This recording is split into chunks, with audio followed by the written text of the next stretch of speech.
The WNBA just went absolutely crazy after Caitlin Clark announced she's leaving America. Now, everyone's panicking like it's the end of the world. But let's be real, it's too late. Neither the fans nor Caitlin herself care anymore. She struggled with physical defense she's faced at the professional level and voiced frustration with the league's officiating, recently telling reporters, quote, "I feel like I'm getting hammered and everybody is physical with me, and opponents get away with things that other people don't get away with." That's what Caitlin Clark said. She put in insane hard work for this team, built a massive fan base, drove marketing sales through the roof, and gave the league more buzz than it's ever seen. People comment on every video that they only tuned in because of CC.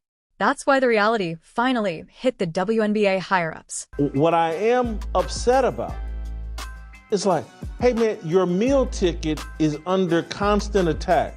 There's been dirty plays all season. But honestly, Clark shouldn't even consider coming back because this league doesn't deserve her. You know why? Look at how they treated her in just 2 playoff games.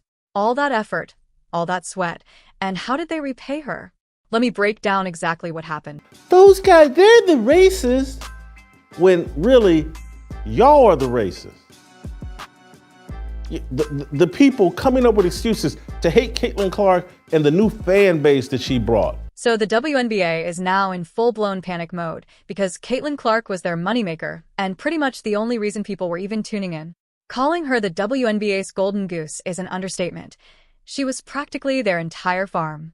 When Clark hit the court for her regular season finale against the Washington Mystics, it wasn't just some game on the schedule. It was the event of the season. The Indiana Fever, all right, with Caitlin Clark, led the league in attendance both home and on the road. Fever averaged 17,000. Over 2,711 fans packed the stadium that night, setting an all-time attendance record for a single WNBA game. Nobody, especially not a rookie, had ever drawn these kinds of crowds before.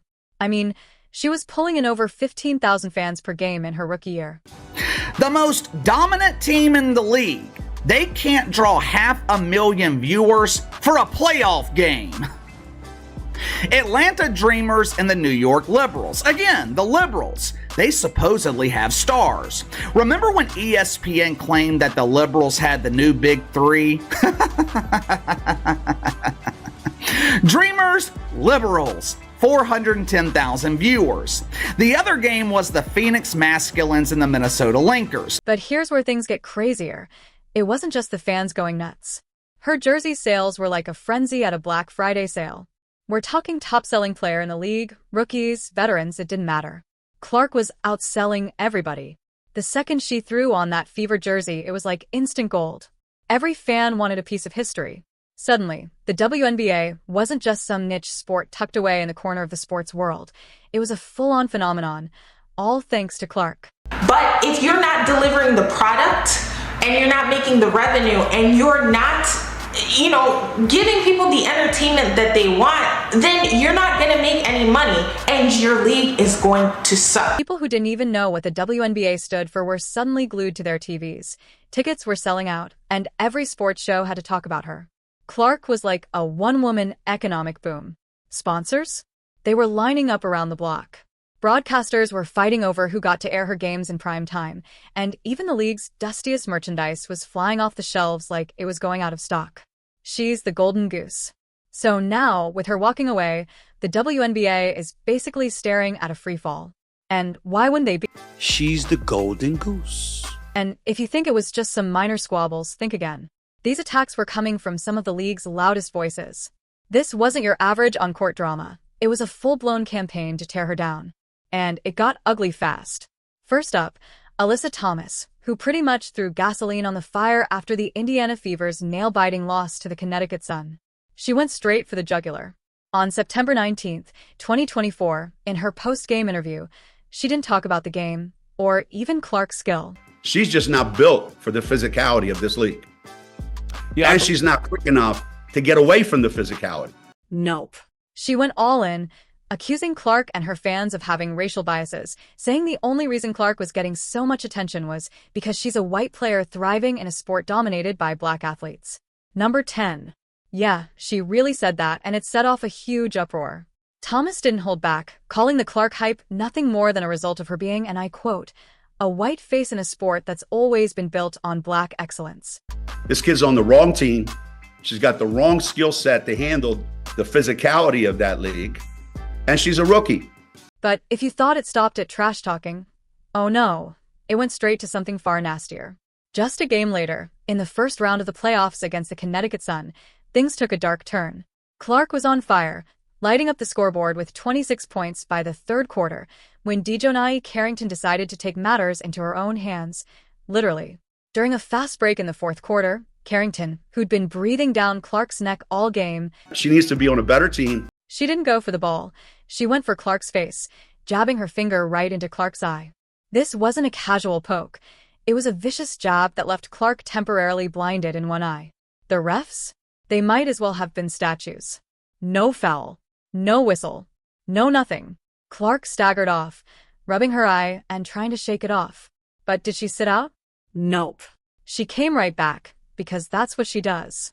She keeps fighting, even when it feels like the league itself is looking the other way.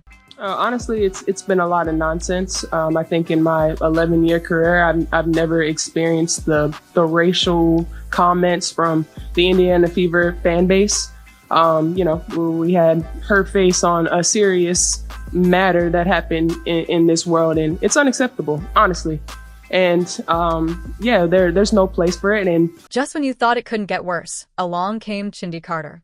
Game 2, September 23rd, 2024, turned into an all-out assault. Carter, known for being a bit extra with her physicality, wasn't just there to play defense. She was on a mission to break Clark. And she wasn't being subtle about it. Midway through the second quarter, she threw an elbow so hard into Clark's ribs that it left her doubled over, gasping for air. And this woman swats at the basketball and somehow decides to turn her hand down and her fingernails and jab them right into the eye of Caitlin Clark. No foul call. No refs stopping the game to go look. Is this a flagrant? None of that. Just everybody moved on. Fans saw it. Commentators saw it. Everyone saw it, except, apparently, the refs, who just acted like it was a normal play. But Carter wasn't done. Later in the fourth quarter, she practically body-slammed Clark to the floor. It looked more like a linebacker tackle than a basketball play. And guess what? No foul. No call. Just Clark picking herself up off the court, frustration all over her face. It was as if Carter had been handed a get-out-of-jail-free card for the entire game. Your biggest star, your meal ticket, the reason why you have relevancy, just got stabbed and assaulted and nothing. And while all of this was going down on the court, Clark was getting absolutely roasted off it by people who should have been talking about her historic rookie season. The loudest of them all? None other than Sheryl Swoopes. Just a day after the Fever were bounced from the playoffs, Swoopes didn't mince words. She didn't talk about Clark's skill or her record-breaking year. What I am upset about is like, hey man, your meal ticket is under constant attack. There's been dirty plays all season.